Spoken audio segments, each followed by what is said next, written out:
কুমিল্লা 14 গ্রাম চলে আসছি। এই যে দেখুন সোনালী ধান, অসাধারণ, অনেক সুন্দর লাগতেছে গ্রামটা। আলহামদুলিল্লাহ।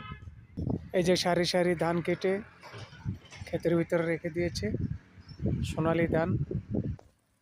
এই যে ধান নিয়ে যাব চাঁদপুরে, দেখুন ইনশাল্লাহ।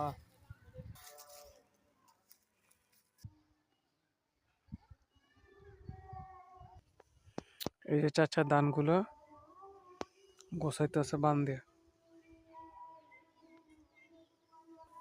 গোবর, হ্যাঁ, এরপরে এরপরে আবার স্কিম লাগাবো।